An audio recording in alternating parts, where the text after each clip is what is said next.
Siyabonga uMameya ngokusipha umkhuleko ngalesifo esisidlangile esesiqeda abantu. iCovid ingaffecte ngokuthi esikoleni ngisalile ngokufunda njengoba manje sisele ngomsebenzi sisele emuvaleli kumele ukuthi manje sifunde siqine izinto. I-lockdown mina ingiphazamisile kakhulu nje ngasezimeni zokudla namathuba emisebenzi ngoba bese supportwa umfowethu so manje naye babuye besasebenza ngenxa ye-lockdown so manje ayisihlungumeze kakhulu thina siwumphakathi nje wala kakhulukazi.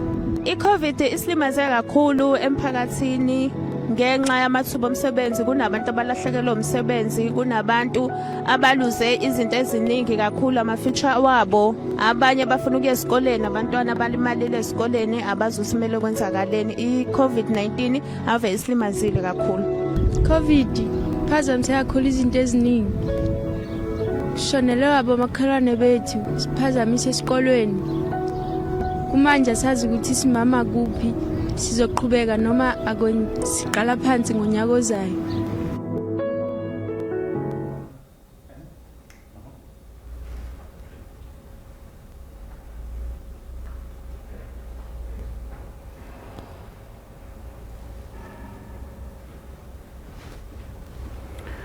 Angithokoze ukuthola leli thuba. Ngicela ukuba Msingomuhle ningivumele ukuba ngikhumule imask ngoba ngikhuluma kakhulukazi nezwe lonke ngobuxhakaxhaka. Ngibingelela lapha ngezwi esilithola encwadini engcwele kwabaseThesalonika bokuqala isahluko sesihlanu ngicaphune ivesi le-17 elithi khulekani ningaphezi. Siwumkhandlu waseMsinga sizizwa sifanele ukuba sifisele inkosi yakwaButhelezi noNgundunankulu kaZulu wonke njengoba sazi ukuthi namuhla ugubha umkhosi wosuku lokuzalwa kwakhe sithi unwele olude shenge. Ubuholi bomkhandlu waseMsinga buhlangene nabezenkolo esibabiza nge-Interfaith yalapha ekhaya eMsinga bubone kufanele ukuba ngosuku lwanamhlanje ngenyanga kaNcwaba ngosuku lomkhuleko wabantu besifazane sibone kufanele ukwabantu besifazane sibone kufanele ukuba sizothulula size kuJehova sizozendlala ngalo lelizwi esengibingelele ngalo elithi nikhuleke ningaphezi. Msingomuhle makhosi akithi eMsinga makhansela ahloniphekileyo kunye nabasebenzi buholi bezenkolo kuliqiniso sikhuleke singaphezi. Njengomkhandlu waseMsinga siyazi ukuthi kufike lesisikhathi lapho khona izwe lonke lihlaselwe isifo sobhubhane lwe-COVID-19. Nathi lapha eMsinga kusihlasele ngendlela emangalisayo. Kodwa sibone kufanele kulenkece encane esinikezwa yona ukuba nathi lolu suku silugubhe njengabantu baseMsinga kodwa silugubhe ngokukhuleka. Khulekani ningaphezi. Angilandiseke njengokulawula nanjengokulandiswa ngabezempilo ukuthi simi kanjani kulesi sikhathi esibhekene naso kulesi sifo. Umnyango wezempilo ushilo ukuthi lapha kithi eMsinga sinabo abantu abathintekile. Ngokunjalo futhi ngifuna ukunikeza ithemba uningethuswa izibalo ezilinganiselwa ku443 okuthiwa sebe confirmed ukuthi bathintekile impela. Abaningi babo sebesindile. Msingomuhle ngiyathanda ukuba ngiqhubeke ngokuba sithi uJehova unamandla. Asithi sikwenza konke sibeke phambili umkhuleko.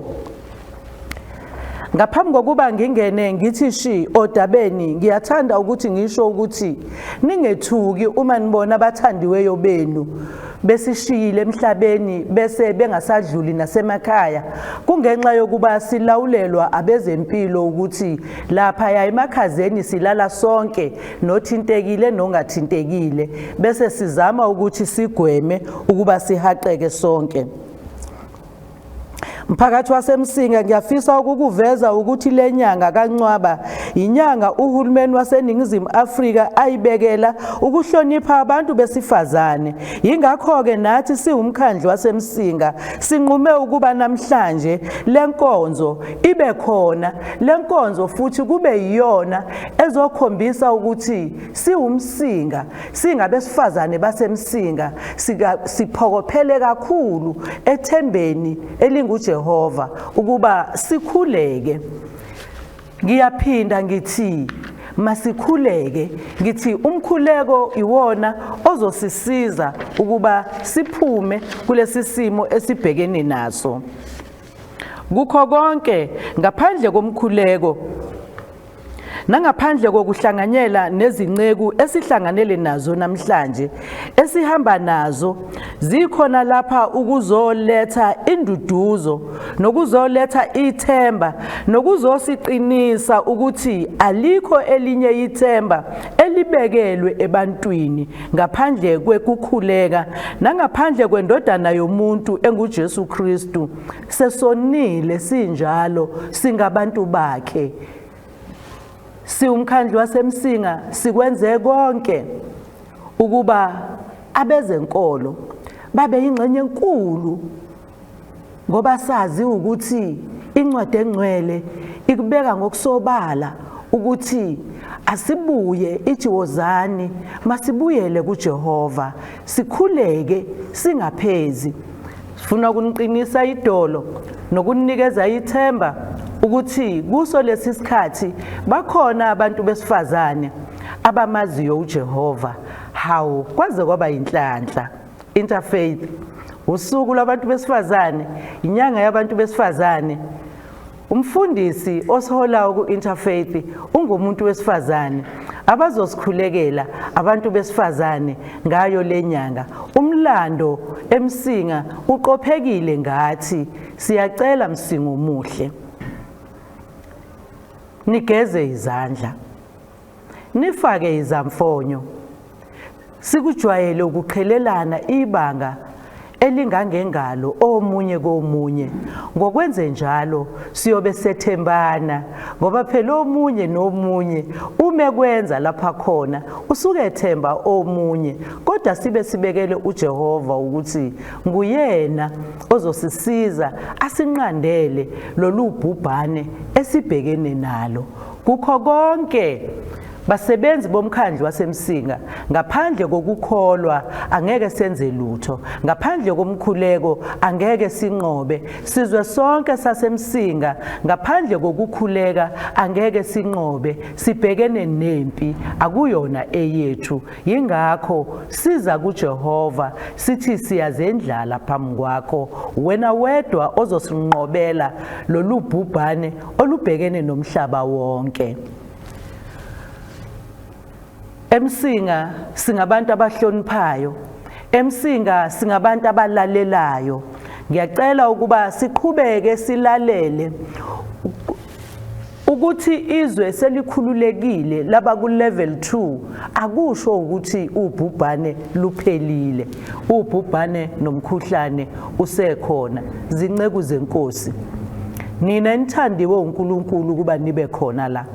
Amazwi enizobe niwaba ngiyanxusa ukuba singawezwa ephuma kini, kodwa sizwe umlilo ophuma kuNkulunkulu uqobo ekhuluma ngani. Njengamakhosikazi esililo, nanjengamakholwa, nanjengethemba laseMsinga, sithi sethembele kini. Ningabesifazane abalandela labo abahamba phambili elakwaZulu kuthiwa lingelikaMthaniya ngoba waba nesibindi, Thumkabayi kaJama owaba nesibindi. Kukho konke lokhu Msinga omuhle ngithi #sethembe ngiyathokoza. uNkulunkulu anigcine, anilondoloze, anivikele kule nyanga yabantu besifazane. Niqhubeke njalo, ningagcini ngokuthi inyanga yesifazane. Ngiyathokoza.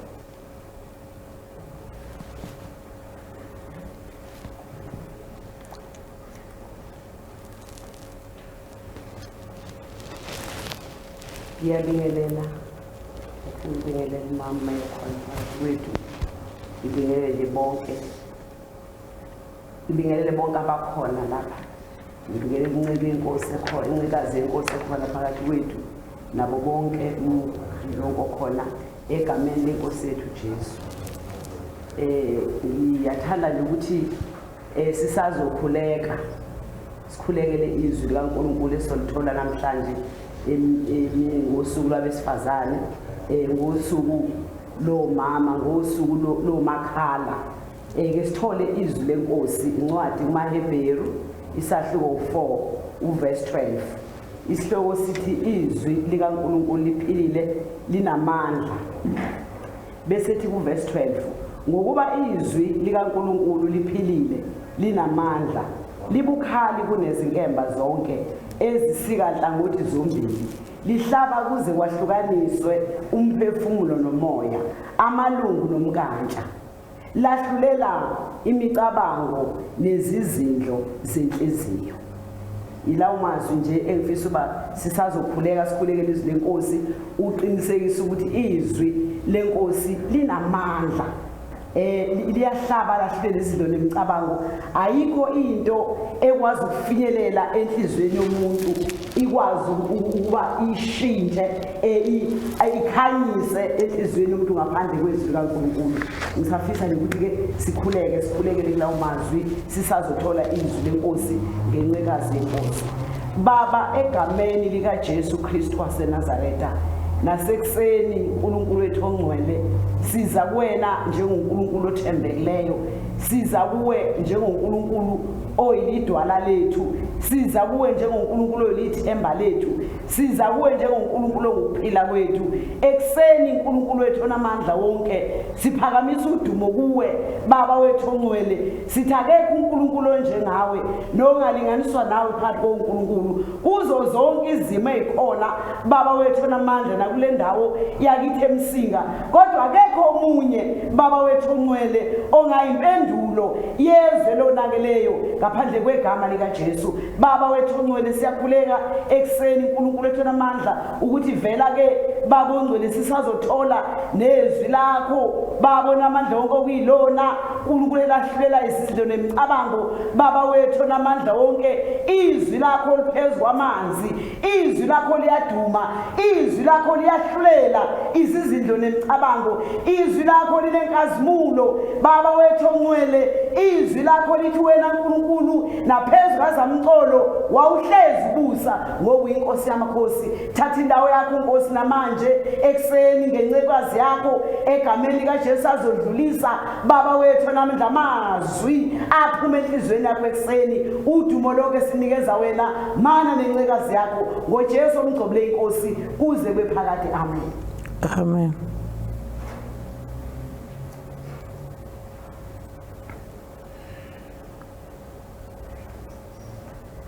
Siyabingelela umeya, siyabingelela bonke abantu abalalelayo.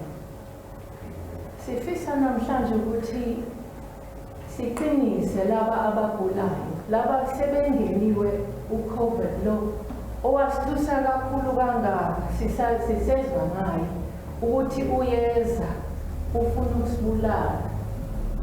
Kodwa esefikile bazalwane sabona ukuthi ukufa lo esimjwayele, ukufa lo ekade wafika wasibiza nge-HIV, wasibiza nge-TB, wafika nebambe. Sabona ukuthi ithemba lethu lisekuNkulunkulu noma esefikile uCovid. uDavid wathi noma ngihamba esigodini sethunzi lokufa angesabi okubi ngokuba wena unami. NakuCovid lo asesabi ngoba uNkulunkulu wethu lo onguMandusi wethu usenathi. Wathi uPaul, wathi ufa uphi udosi lwakhe, wathi uJesu mina ngingukuvuka nokuphila okholwa yini akasoze afe noma esefa wophila. Athi ngizo-introduce wena uma sizokuthola izwi. ngenye indlela. Ukusaba lokho kwenza ukuthi ithemba lethu Apostle. abesibambelele kuJesu wethu. Sibambelele kuNkulunkulu wethu sazi ukuthi sinokuphila noma sifa siyaphila. Uyisekela lika sihlalo. Okay.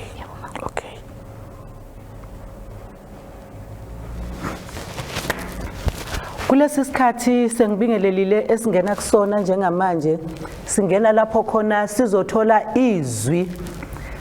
Ngithokoza kakhulu izinceku zenkosi abesifazana sebethe basikhulekela baphinda basinikeza amazwi okusiqinisa. Ngethula phakathi kwenu umsingo omuhle uPastor uNS Ndebele, uApostle olaphaya eKeysdrift, inceku yenkosi le ngokwasemsinga. Kwathi lapho khona uNkulunkulu esephuca inceku yethu ubaba uNK Sithole. Yabe sibona iInterfaith ukuba uMiss Ndebele uApostle wethu owayevele yisekela lakhe akakathathe indawo aacte njengosihlalo weInterfaith yasemsinga. Ngethula yena ke njengamanje iyona inceku yenkosi ezosipha izwi maqondana nale COVID esibhekene nayo, ngokunjalo futhi nangalempi yokuhlukunyezwa kwabantu besifazane. Ngiyathokoza kakhulu Msinga omuhle, indodakazi le yalapha kithi ekhaya eMsinga, kodwa uNkulunkulu ayibekile uGcobo. Ngicela ukuba simnikeze ithuba, simlalele sonke, simlalele ngezindlebe zikamoya. Ngiyathokoza.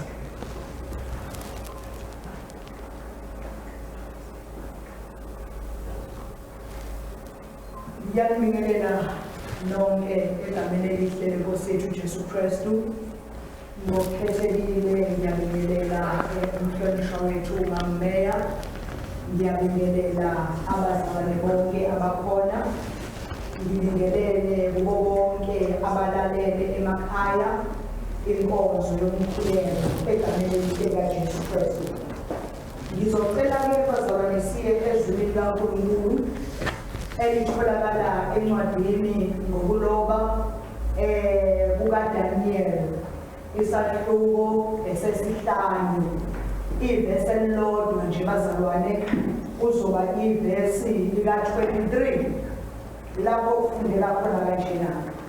Kepha uziphakamisile enkosini yasezulwini, baletha izitsha zendlu yakhe phambi kwakho, wena nezinduna zakho nawomkakho nezalinza zakho, niphuzile iwayini ngazo.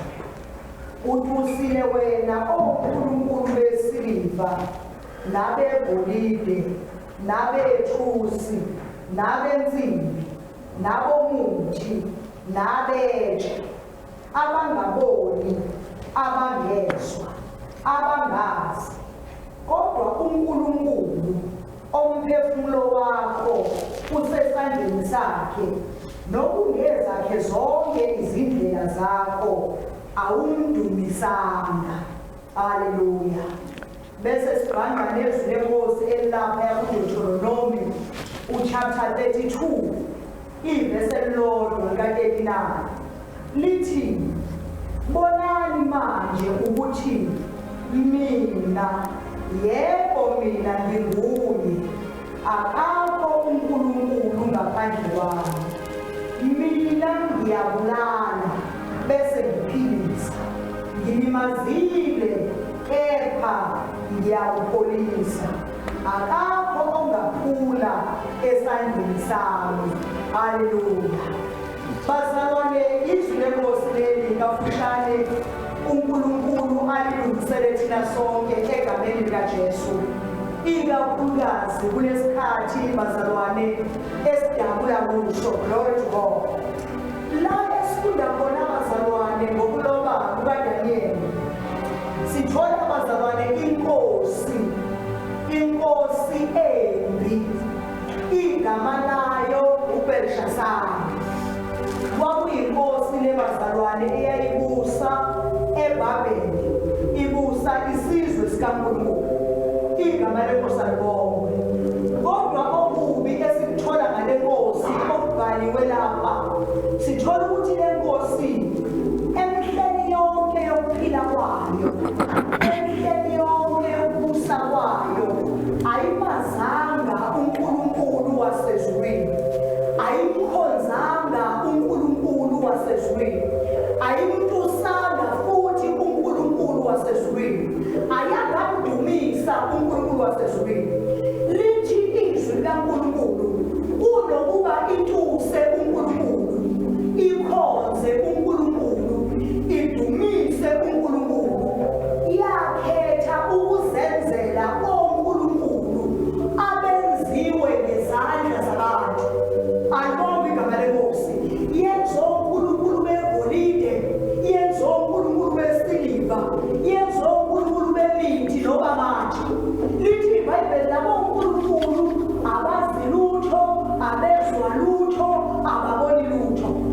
Bese lithi izwi likaNkulunkulu wena, ngenxa yokuthi le nkosi ayimkhonzanga uNkulunkulu, uNkulunkulu wabesecasuka bazalwane, wadedela intukuthelo yakhe phezu kwale nkosi engamkhonzi, phezu kwale nkosi engamntusi, phezu kwale nkosi engamdumisi. Waphinde wadedela futhi intukuthelo yakhe phezu kwesizwe sonke sasebabheli. Alibonge igama lenkosi. Yini bazalwane engifuna siyibheke ngalo mlayezo? Ngifuna ukuthi sibheke le ngxenye ethile. Noma ngabe uNkulunkulu umdalile umuntu ngomfanekiso wakhe, wamdala ngoba emthanda, kodwa kufike kube khona inkinga ebakhona phakathi komuntu noNkulunkulu. Uma umuntu engasezumkhonza uNkulunkulu, uma umuntu engasezumtusa uNkulunkulu, uma umuntu engasezumdumisa uNkulunkulu, alibonge igama lenkosi. Uqala lapho bekhona ukutha phakathi kukaNkulunkulu nomuntu. Kudalwa yini bazalwane? Kudalwa ukuthi umuntu odalwe uNkulunkulu akasamkhonzi uNkulunkulu. Alibonge igama lenkosi. Amen. Sibona lapha inkosi uBelshasari exabana noNkulunkulu, bengabangi izinto eziningi, bebanga ukuthi akamkhonzi. Kusho ukuthi lapho uNkulunkulu engakhonzwa khona, uNkulunkulu akathokozi nalabo bantu abangamkhonzi uNkulunkulu. Alibonge igama lenkosi. Amen. Noma ngabe uNkulunkulu uyamthanda umuntu ngoba umdalile, kodwa kuba khona inkinga lapha usudaliwe bese ungamkhonzi uNkulunkulu. Kanti kahle uNkulunkulu osidalile uNkulunkulu okhonzwa, Glory to uNkulunkulu God. okulalelwa, Amen. uNkulunkulu okudunyiswa. Amen. Lapho engasadunyiswa khona, lapho engasalalelwa khona, lapho engasakhonzwa khona, ayifuthi intukuthelo yakhe. Oh, Nkosi. Alibonge igama lenkosi. Oh, Nkosi. Ayifuthi intukuthelo yakhe uma ngabe engakhonzwa. Ah, Nkosi. Alibonge. Amen. Abanye abantu bebe nenkinga bethi uNkulunkulu angazonda kanjani ebeka sidala ngomfanekiso wakhe. Hayi bazalwane, uNkulunkulu akazondi muntu, uNkulunkulu uthanda bonke abantu, kodwa kubonakala lapho wena muntu odalwe uNkulunkulu ungasamkhonzi uNkulunkulu, kubonakala lapho wena muntu odalwe uNkulunkulu ungasamdumisi uNkulunkulu, ungasamtusi uNkulunkulu. Lokho bazalwane kuyayikhumbuluza intukuthelo kaNkulunkulu. Alibonge igama lenkosi. Amen. Glory to Jesus. Hallelujah. Amen. Ngizothi bazalwane lapha emakhaya, ngizothi asifundise ukuba sibe uhlobo labantu abamkhonzayo uNkulunkulu. Asifundise ukuba uhlobo labantu abamtusayo uNkulunkulu. Asifundise ukuba uhlobo labantu abamdumisayo uNkulunkulu, ngoba uNkulunkulu odumiswa. Alibonge igama lenkosi. Akabonge uJesu. Belelani bazalwane, belelani bazalwane. Kumele silungiselele.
Amen.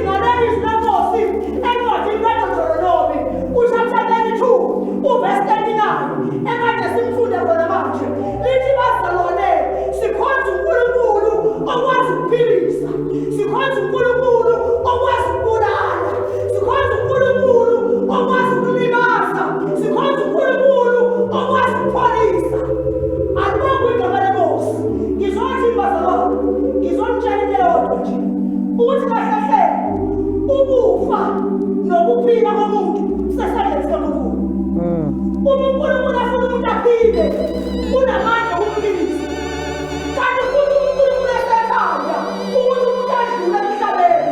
Unamandla okwenza umuntu adlule emhlabeni. Ngoba ukuphila kwethu kusesandleni sikaNkulunkulu. Nasi ngifuna ukuyisho sasokhuleka. Ngifuna ukuthi ngithi bazalwane singashawa uvalo. Akukho ukufa noma siki isifo esinamandla phezu kwempilo yomuntu. Asiki isifo esinamandla phezu kwempilo yomuntu. Noma ngabe yiyo i-COVID-19. Amandla phezu kwempilo yabantu bakaNkulunkulu. Ngoba lithi izwi likaNkulunkulu ukuphila kwethu, umphefumulo wethu uphethwe isandla sinamandla, isandla sikaNkulunkulu. Uye ophilisayo, uye obulalayo. Amen.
Asibe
Amen. Ngicosha leli thuba lokuba ngidlulise amazwi okubonga izwi lenkosi esesithe salithola ngenceku kaNkulunkulu. uNkulunkulu asibusise singomuhle, simzwile uNkulunkulu ekhuluma nathi, simzwile efezekisa lawo mazwi ayewashilo ukuba uyosihlambulula nelimi zethu zikhulume kuyikho ngesikhathi sakho. Nceka kaNkulunkulu silabilizwi singomuhle, omunye nomunye ngiyacela ukuba licoshe indawo enhlizweni yakhe. Kwi-Interfaith yaseMsinga dlulisa amazwi okuthokoza kakhulu, nokuthi ngisho ukuthi ukubumbana kwethu nokubambisana kwethu, ngicela ukuba uNkulunkulu asize akuqinise, sethemba yena yedwa impela. I-Interfaith yaseMsinga liyabonakala igalelo layo, ngokunjalo nomkhandlu waseMsinga liyabonakala igalelo lethu sihambisana siya entabeni kaJehova. Singomuhle, nceka kaNkulunkulu sisiqinisekisile ukuthi xa sikhonza yena yedwa uyosinqobela lolu bhubhane esibhekene nalo. Fisa ukusho ukuthi thina sonke uma sizohlukana la sibuyela emakhaya, ilizwi likaNkulunkulu alibe ukuphila kwethu sonke. uNkulunkulu anigcine, anivikele, anilondoloze, aniphephise kulolu bhubhane. Ngiyathokoza.